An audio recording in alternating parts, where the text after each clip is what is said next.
नमस्कार दर्शकों, मैं हूं नंदिनी मित्तल। आज हम एक और महत्वपूर्ण विषय को लेकर हाजिर हुए हैं, वो है आत्मनिर्भर भारत और सिनेमा। और हमारे साथ स्टूडियो में इस समय मौजूद हैं अभिषेक मिश्रा जी। ये Dada Saheb Phalke international film festival के सीईओ हैं, यंगेस्ट एंटरप्रेन्योर हैं और इसका इन्हें गौरव प्राप्त है। और सबसे बड़ी बात है, जब भी ये फेस्टिवल जो है, ये संस्था अवार्ड्स देती है, उस समय इसका जिक्र जो है पूरी देश में चर्चा में रहता है। आपका बहुत बहुत स्वागत है अभिषेक जी। सबसे पहले जानना चाहूँगी कि दादा साहब फाल्के जो इंटरनेशनल फिल्म फेस्टिवल की हम बात करें, तो ये नाम आपने क्यों चुना अपनी संस्था के लिए?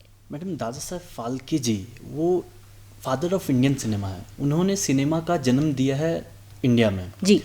वो बाहर गए, उन्होंने सीखा कि सिनेमा कैसे काम करता है, और वो चीज़ सीख के वो इंडिया आए और इंडिया में ये चीज़ को पहले उन्होंने शुरुआत किया। तो उनको फादर ऑफ इंडियन सिनेमा माना जाता है और उनकी लेगेसी को आगे बढ़ाने के लिए हमने ये कार्यक्रम का शुरुआत किया है। दूसरी बात आपसे जानना चाहूँगी, जब मैं आपके बारे में पढ़ रही थी तो मैंने ये पढ़ा कि 17 साल में आपने एक वेबसाइट बनाई और वहाँ से आपने शुरुआत की। तो क्या कहानी है, हम आपके बारे में जानना चाहेंगे। मेरा पैशन फिल्म इंडस्ट्री में काफ़ी पहले से आ चुका है। जैसे बचपन से मुझे बहुत इंटरेस्ट था कि सिनेमा कैसे काम करता है, बिहाइंड द सीन क्या क्या होता है, कि स्टेज के पीछे क्या होता है, कैसे चलता है सिनेमा जी। तो ये सब देखते देखते जब मैं 17 साल का हुआ, तब मुझे ख्याल आया कि ठीक है, मुझे भी अपना एक प्लेटफॉर्म क्रिएट करना चाहिए और जिसके थ्रू मैं लोगों तक पहुंच सकूं। तो मैंने एक वेबसाइट बनाना चालू किया, dpiff.in, और उसको करीबन एक महीना लगा था बनने में, और आज भी वो लाइव है। हमारे फिल्म फेस्टिवल के ऊपर ही पूरा वेबसाइट है। अच्छा जी। तो कैसे 17 साल की जो उम्र होती है, बहुत छोटी उम्र होती है, और हम आजकल अगर देखा जाए तो लगातार ये देख रहे हैं कि जो फिल्म इंडस्ट्री से जो बच्चे हैं वही आगे आते हैं। फिल्म चाहे प्रोडक्शन की बात हो या फिर एक्टर बनने की बात हो। क्या आपका ऐसा कुछ जो है वो बैकग्राउंड था? एक्चुअली मेरे फादर ने as a spot boy industry में स्टार्ट किया जी, और मैंने उनकी मेहनत देखी है फ्रॉम ज़ीरो। उन्होंने क्या कुछ मेहनत किया है। तो वह पहले स्पॉट बॉय थे, फिर उनको प्रोडक्शन मैनेजर बने, उसके बाद वो काफ़ी सेलिब्रिटीज़ को असिस्ट किए एज अ मैनेजर जी। तो ये सब देखते देखते मुझे मतलब फिल्म इंडस्ट्री में काफ़ी इंटरेस्ट आ चुका, और फिर आगे मैंने इसी करियर में ज़्यादा फोकस किया, अपने पैशन को फॉलो किया और आगे मैंने मेहनत किया इसके ऊपर। तो क्या किया आपने एग्जैक्टली? एक वेबसाइट बनाई, उसके बाद क्या किया? वेबसाइट बनाने के पहले जब मैं 14-15 साल का था, तब से मैं अवार्ड फंक्शन और इवेंट्स अटेंड करता हूँ। तो इवेंट में लोगों का क्या होता है कि वो बैठ के एज अ ऑडियंस वो इवेंट देखते हैं, बट मेरा यह मानना था कि अगर सीखना है तो मुझे स्टेज के पीछे जाके देखना पड़ेगा कि ये काम कैसे कर रहा है। पीछे सेलिब्रिटी स्टेज के ऊपर कब आते हैं, एंकर जब स्टेज के पीछे जाता है तो क्या होता है, और ये सब चलता कैसे है जी। तो यह सब मैं कोई भी इवेंट में जब जाता था तो स्टेज के पीछे जाके मैं सिर्फ देखता था कि ये चल कैसे रहा है, हो कैसे रहा है, और वह सब देख देख के धीरे धीरे समझ में आया कि ये सब कैसे काम करता है। तो ये जो इंटरेस्ट है बहुत पहले से था, मतलब बचपन से ये इंटरेस्ट था कि सिनेमा इवेंट्स ये चल कैसे रहा, और इसमें मुझे कुछ ना कुछ करना है, अपना एक बेंचमार्क सेट करना है, एक प्लेस बनाना है इसमें। बहुत इंटरेस्टिंग बात आपने कही कि जब आपने ये बात कही कि पीछे, स्टेज के पीछे क्या होता है, तो मैं सच में जानना चाहूंगी कि स्टेज के पीछे क्या होता है। आगे तो बहुत क्लियर कुछ दिखता है, एकदम क्लीन, नीट एंड क्लीन जो दिखाना होता है, बट पीछे बहुत कुछ होती है। 100 लोगों की मेहनत होती है, सब भागम दौड़ी चालू रहता है, लोग एक दूसरे को बताते हैं अब ये करना है, ये करना है, सब कुछ सिक्वेंस में सेटअप रहता है जी। और बहुत ज्यादा प्रेशर बिल्डअप रहता है पीछे। तो वो रियल चीज है जो लोगों को समझना चाहिए, देखना चाहिए।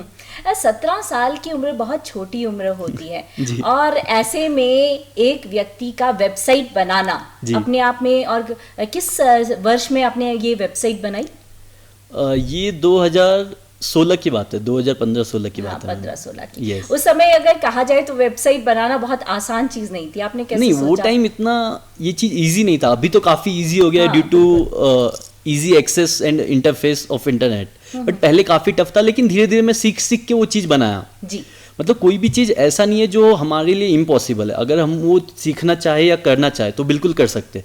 तो मैं यूट्यूब पे देखा कि कैसे बनता है, बेसिक स्टेप्स क्या है, तो एक एक स्टेप को फॉलो करते गया और धीरे धीरे एक एक हफ्ते में वो आगे बढ़ते गया, पेज बनते गया, क्रिएट होते गया, और कुछ महीने लगे क्लियर, उसके बाद full and final website ready था। आपका जो अवार्ड, क्योंकि मैंने देखा कि Dada Saheb Phalke international film festival awards भी देता है। जी मैडम। कैसे सोचा कि हमें जो है इनाम देने चाहिए, क्योंकि हमने बहुत सारे स्टार डस्ट अवार्ड्स और इस तरह के बहुत सारे अवार्ड्स देखे, लेकिन तो आपने कैसे सोचा कि एक यंग जो है एंटरप्रेन्योर वो अवार्ड देना शुरू कर देगा? मैम इसमें दो चीज़ हमने कंसिडर किया था हमारी टीम ने।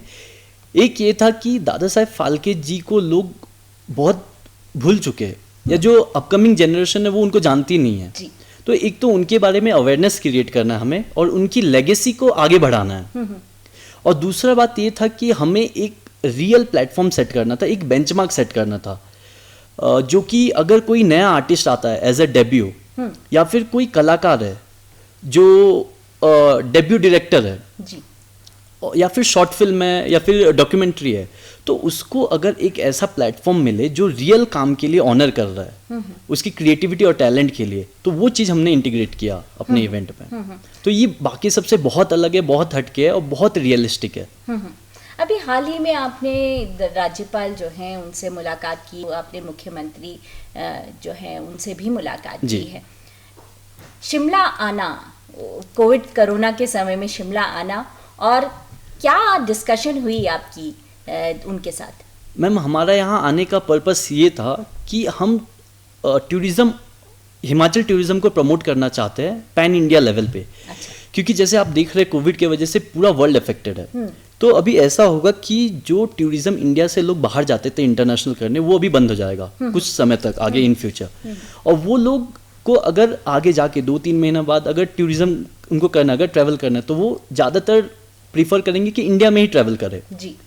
तो हमारी मीटिंग राज्यपाल साहब से हुई कि सर हम कैसे हिमाचल टूरिज़्म को पैन इंडिया पे प्रमोट कर सकते हैं, इसको और कैसे लोगों तक पहुंचा सकते हैं। यहाँ की खूबसूरती, यहाँ का कल्चर, यहाँ का ट्रेडिशन बहुत अच्छा है। हम लोग को 5 दिन हो गया यहाँ पे आके, लेकिन बिल्कुल पता नहीं चल रहा है। यहाँ के लोग भी बहुत घुल मिल जाते बहुत जल्दी, सीधे साधे होते। यस, बहुत सीधे साधे। तो सीएम साहब से मुलाकात हुई इसी बारे में बात करने के लिए, और बहुत अच्छा चर्चा हुआ हमारा। हम लोग काफ़ी कुछ प्लान कर रहे हैं इन फ्यूचर इंटीग्रेट करने के लिए। अच्छा। और हिमाचल को प्रमोट करेंगे पैन इंडिया लेवल पे। प्लस हम लोग ये सोच रहे हैं कि जो फिल्म इंडस्ट्री है वो इंटरनेशनल जाने के बजाय इंडिया में ही हिमाचल जैसी जगह पे, मनाली जैसी जगह पे आके शूट करे। तो इसमें ये होगा कि लोगों का फ़ायदा है, लोकल जो लोग हैं उनका फ़ायदा, उनको एम्प्लॉयमेंट मिलेगा। प्लस वो मूवी को, वो फिल्म को यहाँ का गवर्नमेंट सपोर्ट करेगा एज अ सब्सिडी, जो भी पॉसिबल होगा उनकी तरफ से। उसमें आपकी क्या भूमिका रहेगी? अगर फिल्म इंडस्ट्री यहाँ पर आती है और यहाँ पर शूट करती है, तो आपकी क्या भूमिका रहेगी? सर मैडम मैं तो इंडियन हूँ। हाँ। जो भी होगा देश के लिए उसमें तो मेरे हक के लिए ही है, मेरे लिए अच्छा ही है वो। नहीं, मैं ये जानना चाहती हूँ, जैसे मैंने आत्मनिर्भर भारत की बात की और सिनेमा की बात की जी। सिनेमा क्या आत्मनिर्भर भारत का जो सपना है प्रधानमंत्री नरेंद्र मोदी ने देखा है, उसे पूरा कर सकता है? बिल्कुल कर सकता है।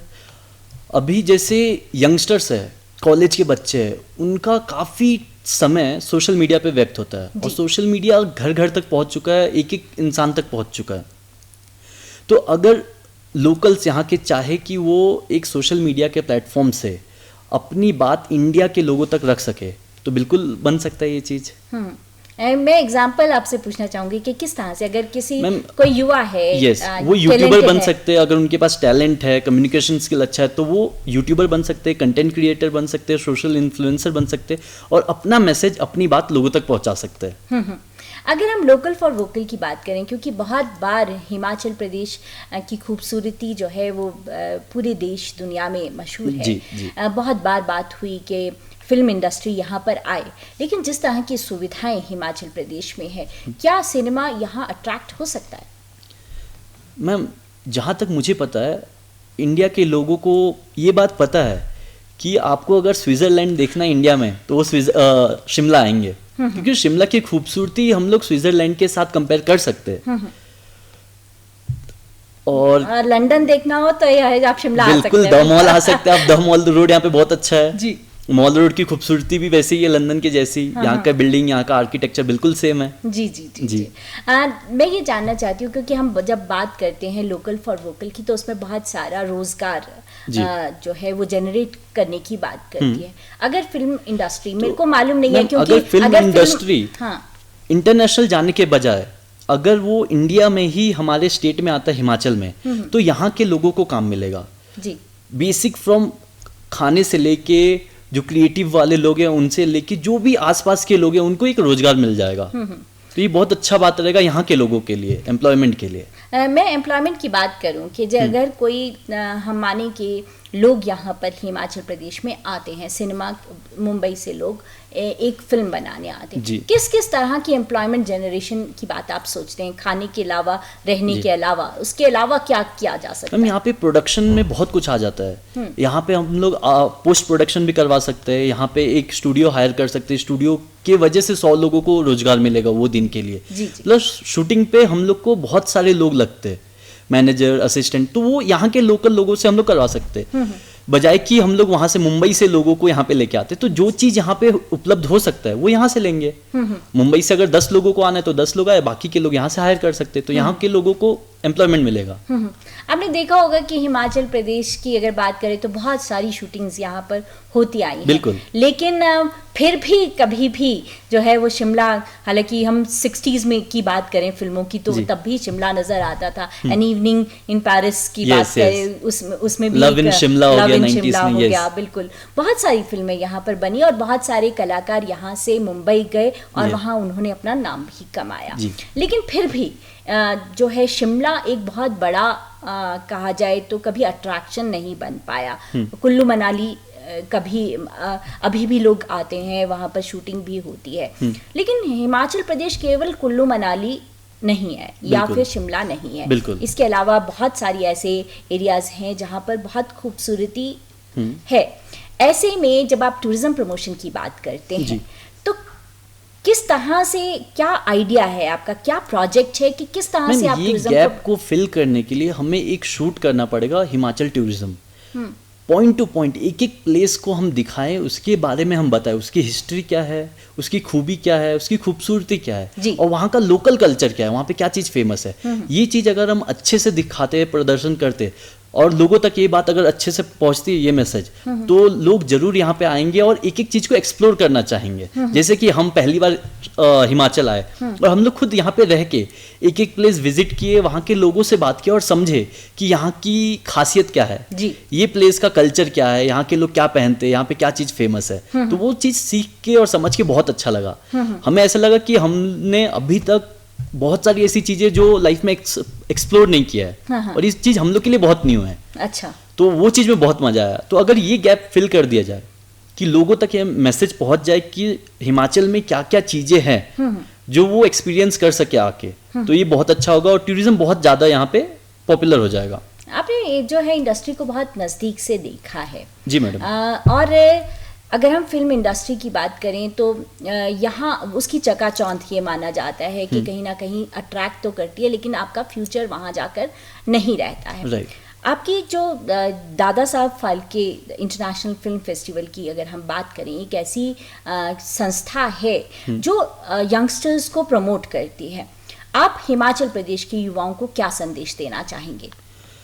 मैम, वो खुद का जो टैलेंट है पहले वो परखे अपने आप को कि उनमें क्या कला है, क्या खूबियाँ हैं और फिर उसको पॉलिश करे। अगर वो कॉलेज में है तो कॉलेज में रहते हुए भी वो ये अपना पैशन को परस्यू कर सकते हैं, धीरे धीरे स्टार्ट कर सकते हैं। जरूरी नहीं है कि एक बड़ा प्लेटफॉर्म मिलेगा तभी स्टार्ट होगा। वो अपने घर में रह के अपने सोशल मीडिया हैंडल के थ्रू लोगों तक पहुंच सकते हैं, अपना मैसेज बता सकते हैं और अपना एक प्लेस क्रिएट कर सकते हैं इंडस्ट्री में। फिर यहाँ से उभर के वो आगे बढ़ जाएंगे, तो उनके लिए बहुत ईजी रहेगा।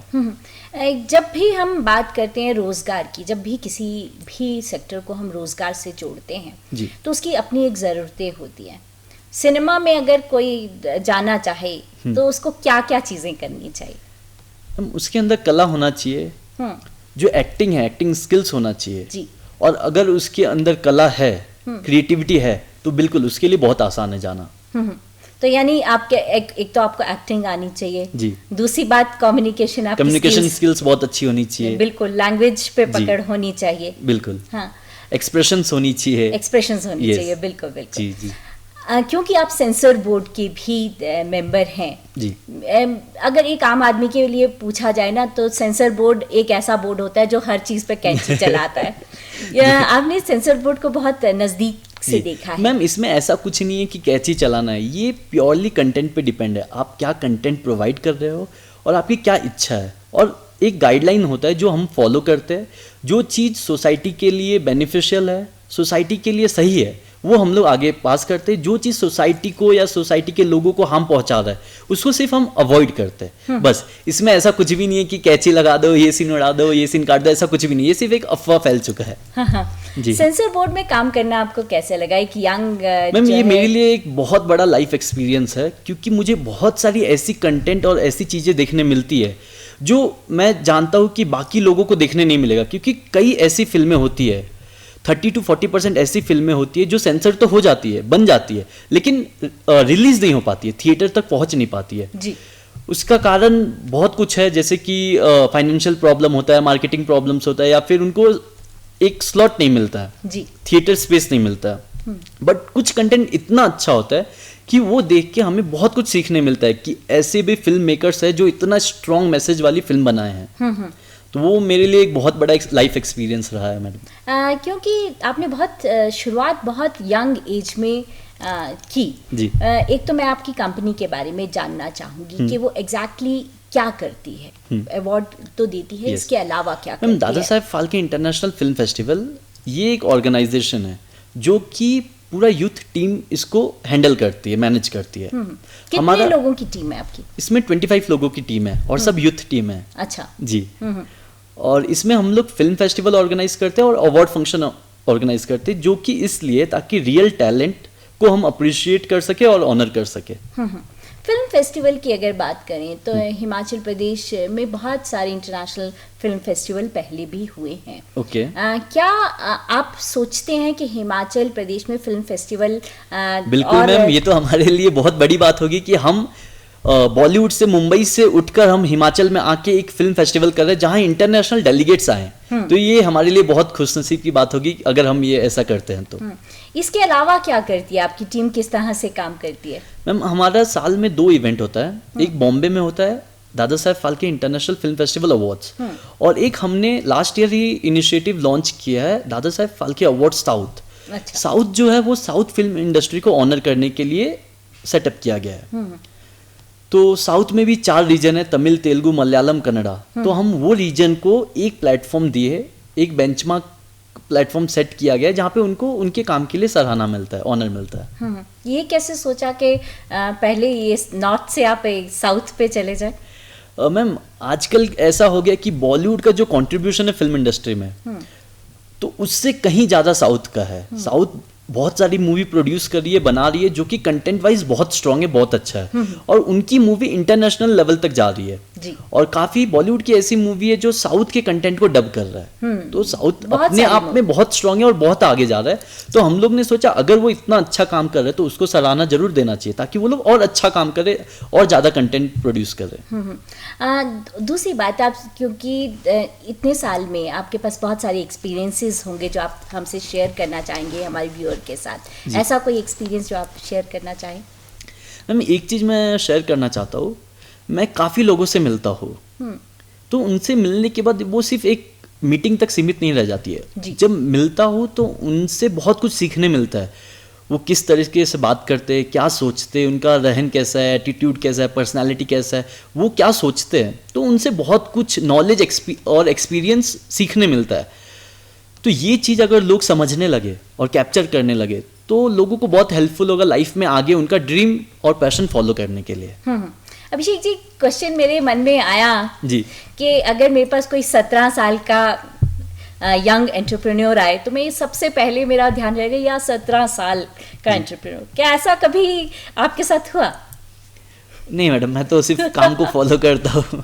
नहीं, आप कहीं गए हो, आप कहीं गए हो। हाँ, ऐसा बहुत बार होता है कि ये इतना यंग लड़का क्या करेगा। ऑफिस में अगर किसी से मुलाकात होती है या मिलने जाते हैं तो वो मतलब देख के पहले शॉक हो जाता है कि अरे ही इज सो यंग। हाँ, तो ऐसा कोई किस्सा है कि 17 साल का आप अभिषेक जी गए हो कहीं पर कि जी मैं इस तरह से एंटरप्रेन्योर हूँ, और उसने कहा अच्छा ऐसा इस तरह का कोई किस्सा है क्या? मैम ऐसा बहुत सारे किस्से बहुत बार हुआ है। हाँ। मैं एक स्टोरी पिक करके नहीं बता सकता हूँ क्योंकि बहुत बार हुआ है। हाँ। क्योंकि अभी भी मैं काफी यंग हूँ और वो चीज को लोग देखते हैं कि अरे आप इतने कम समय में इतना कुछ कर लिया आपने, मतलब उनको यकीन नहीं होता है। नहीं लेकिन एक्सपीरियंस के बगैर आप देखो ना, अगर आप कोई जॉब लेने जाओ तो सबसे पहले देखते हैं कि अच्छा इसने ये किया है, ये किया, अच्छा एक्सपीरियंस कितना है मतलब, और आप अवार्ड देने जा रहे हैं तो ऑब्वियसली और जब आप किसी संस्था के पास जाते होंगे क्योंकि यार अवार्ड का तो अभी भी ऐसा होता है, लोग देखते हैं कि अभी मैं 22 साल का हूँ तो उनको काफी मतलब हैरानी होती कि अरे मतलब इन्होंने 17 साल से स्टार्ट किया, अभी 22 साल के हैं, मतलब 5 साल में इन्होंने इतना कुछ कर लिया, इतने फास्ट पेस पे जा रहे हैं। लेकिन मुझे ऐसा लगता है कि मुझे बहुत कुछ करना है और समय बहुत कम है लाइफ में। अच्छा, तो जितना कुछ मिले, जो चीज मिले करो, एक्सप्लोर करो, एक्सपीरियंस करो। तो इसी दौरान मैं 3-4 साल पहले एक ad film as a assistant director मैंने शूट किया था। अच्छा। क्योंकि मुझे देखना था और समझना था कि ये कैसे काम करता है, इसमें क्या चीज है, यहाँ से क्या मुझे सीखने मिलेगा। तो इस चक्कर में मैंने वो एडवर्टाइजमेंट का एज ए असिस्टेंट डायरेक्टर मैंने काम किया उसमें। तो वहां से भी बहुत नॉलेज मिला, मैम बहुत कुछ सीखने मिला। हाँ। कि एक दिन में एक ऐसा ऐड बन जाता है जो सालों साल चलते रहता है टीवी पे। हम लोग वही चीज घर पे देखते हैं, उससे इन्फ्लुएंस होकर हम लोग वही चीज खरीदते हैं। तो वो सीखने मिला मुझे। एक और बात आपसे जानना जरूर चाहूंगी कि जब आप अवार्ड देते हैं, जिसको अवार्ड मिलता है उसको तो बहुत खुशी होती है, किस तरह से आप चुनते हैं? क्या मतलब बेसिक वो होता है, बेसिक चीज़ें होती है जो आप किसी फिल्म में देखते हैं, और फिर जब आप अवार्ड देते हैं तो उसके पीछे क्या मंशा रहती है? ओके, तो मैं बताना चाहता हूँ कि हमारी जो ऑर्गेनाइजेशन है, इसके जो जूरी प्रेसिडेंट है वो दादा साहेब फाल्के जी के ग्रैंडसन खुद हैं जूरी प्रेसिडेंट, श्री चंद्रशेखर पुसालकर जी। अच्छा। तो वो जूरी प्रेसिडेंट है, फाइनल डिसीजन उनके यहाँ से पास होता है। उसके पहले जो इनिशियल स्टेज है वो हमारी एक टीम है, R&D टीम।